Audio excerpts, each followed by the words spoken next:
Это Таиланд.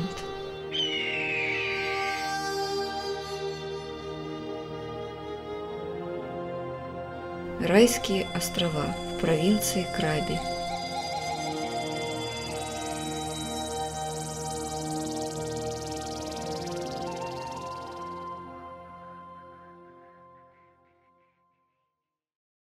В нашем втором видео о Таиланде мы покажем несколько локаций в провинции Краби.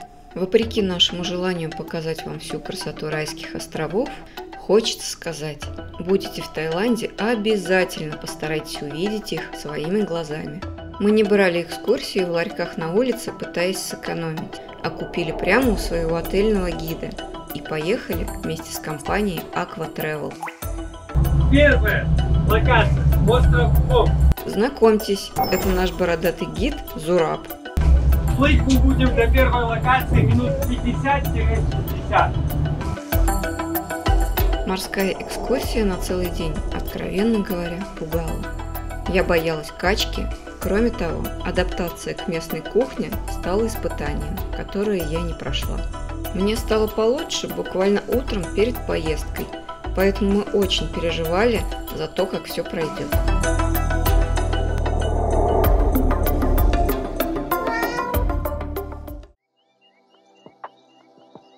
Остров Хонг – это неописуемой красоты национальный заповедник неподалеку от побережья провинции Краби.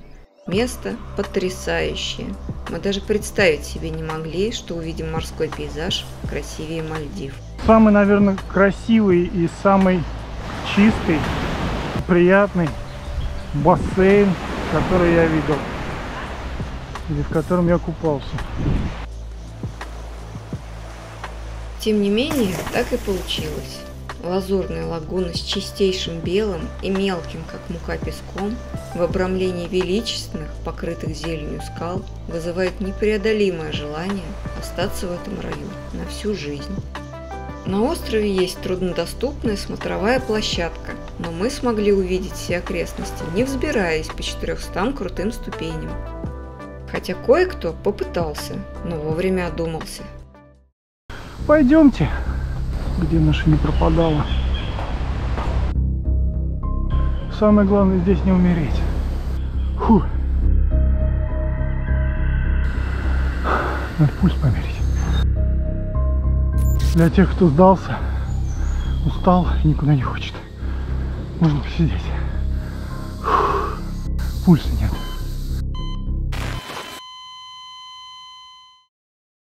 Хонг – идеальное место для лучшей фотосессии в этой поездке, поэтому наш совет – не откладывайте пляжную съемку на другие локации. Это подходит лучше всех. Полеты на квадрокоптере здесь запрещены. Мы это узнали только после того, как наш дрон заметили местные охранники. Регистрация на дрон нам не помогла. Для съемок в национальных парках требуется дополнительное разрешение. Кстати, говорят, те, кто очень хочет снять этот остров с дрона, взбираются на ту самую смотровую площадку. Охране туда не добежать, только медленно дойти, но по понятным причинам им этого не хочется. А мы двигаемся дальше, к знакомой по кадрам из фильма «Человек с золотым пистолетом» скале Котапу.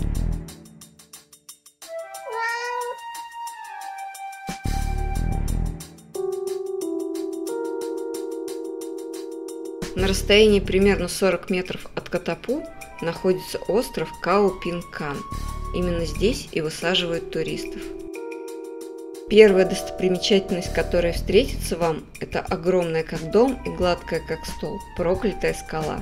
Говорят, что тайские короли возле нее загадывают желания, и она их исполняет. Тут, короче, короли должны желания загадывать. А что нам мешает? Что, мы хуже? Кстати, где же мисс Гуднайт? О, она где-то здесь. Отсюда не уплыть, но она свободна. Как вам мой остров? Не знаю, что загадал Миша, но его желанию снять этот остров с дрона не суждено было исполниться. Тут летать можно? Летать? Там нельзя было, как выяснилось. Нет, это национальный парк. Тоже национальный парк? Вот проезд. Что? Нельзя. Нельзя? На следующий можно. Да. На следующий? Можно. Понятно. Снимать в таком месте очень тяжело, так как разбегаются глаза и руки забывают, как правильно водить камерой.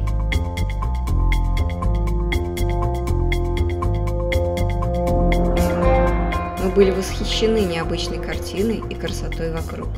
По острову раскинуты точки интереса, места для фото и селфи. Некоторые из них спрятаны в тени деревьев.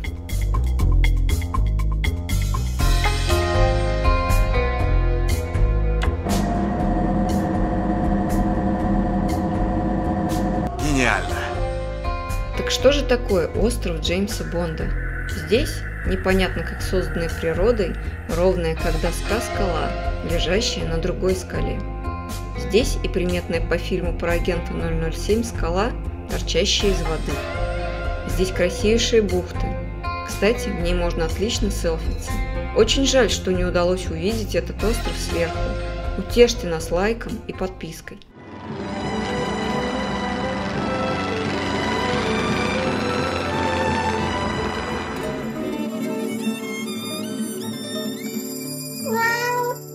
Около полудня в нашей лодке прозвучало волшебное слово «обед», на который мы отправились в деревню цыган. Здравствуйте, деревня Пани, более известная как деревня цыган.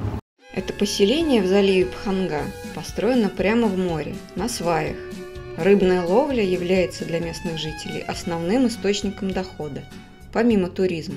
Никаких цыган там, как выяснилось, не живет. То место, куда причаливают яхты с туристами, выглядит необычайно стильно и ярко.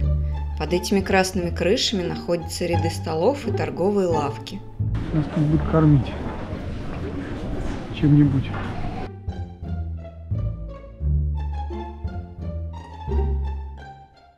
Что можно сказать о питании? Все свежее и вкусное. Есть из чего выбрать даже самым придирчивым. А свежий морской воздух прибавляет аппетит. Деревня со всех сторон окружена скалами и мангровыми зарослями, которые выглядят очень живописно как с земли, так и с высоты птичьего полета. Богато, красиво, чисто, всюду туристов. Но если заглянуть внутрь, за ширму, с камерой и пролететь чуть дальше дроном, картина сразу меняется. Видно, какие ветхие здесь жилища, едва прикрывающие людей от дождя. А стены, кое-где их практически нет. Очень сильный контраст между обложкой и содержанием.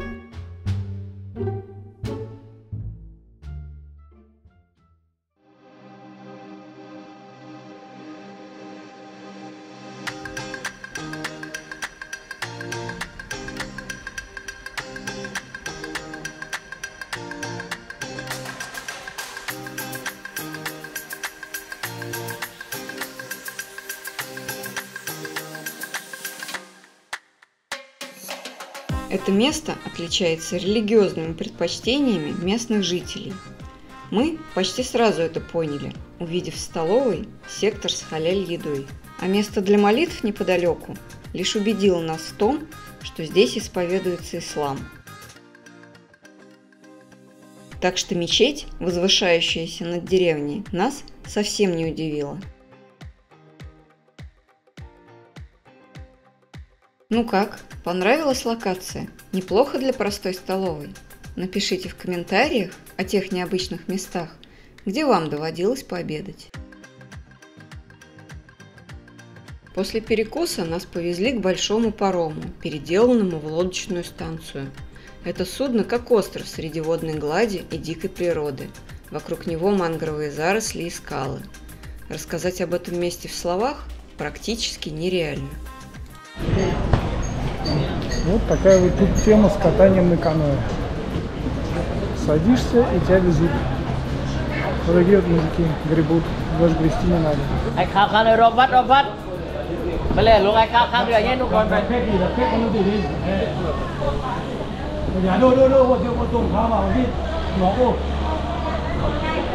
Вот канонер пообедал, и он, по всей видимости, нас повезет. Номер хорошей лодки, 235. Помните нас по этому номеру. Они плыли в лодке номер 235.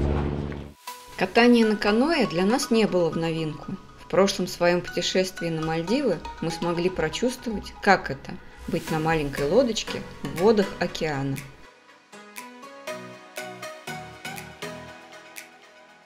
Там это была прозрачная, как слеза, лагуна и однородный массив пальм на берегу. Здесь что-то совсем другое. В глаза сразу бросается цвет воды. Она выглядит мутной, видимо, из-за особенностей глинистого дна. Но бросив взгляд над поверхностью, про мутную воду забываешь совсем. Это место невероятно красиво, и даже видео в самом высоком разрешении не позволяет передать ощущения от картин, открывающихся перед глазами. Вот это просто что-то неземное. Просто вообще слов нет, как это выглядит.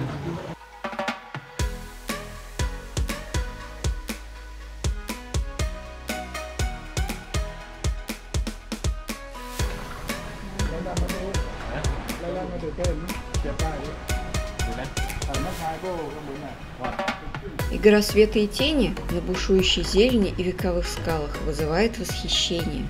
Эффект присутствия в виде легкой качки от волн и плеск воды от весел только усиляет эффект. Мы не рискнули поднимать свой дрон из лодки, удовлетворившись съемками с рук. И материала оказалось в 4 раза больше, чем вошло в этот сюжет.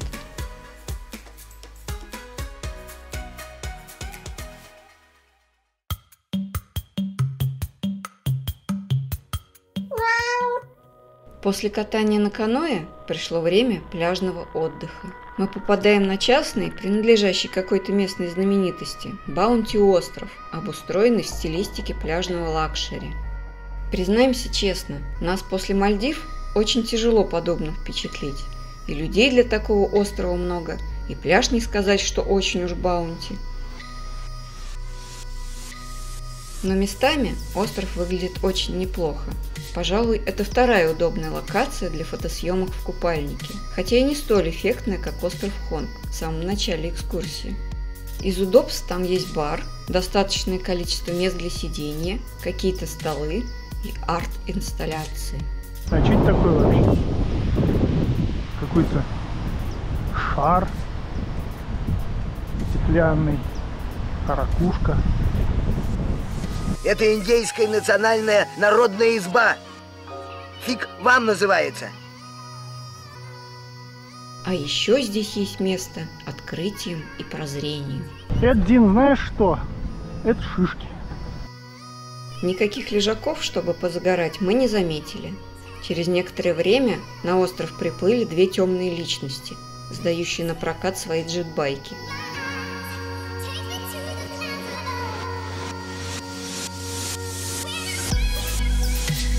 В заключение подписывайтесь, жмите на колокольчик, чтобы не пропустить следующей серии. Ставьте лайк этому видео, кто не успел. А я выскажу женское мнение относительно дня, проведенного в море. Экскурсия определенно стоит того. Сюда нужно ехать максимально бодрыми, здоровыми и влюбленными. Словом, как на Мальдивы. До свидания, друзья! Вторая серия об архипелаге Пхи-Пхи будет совсем скоро.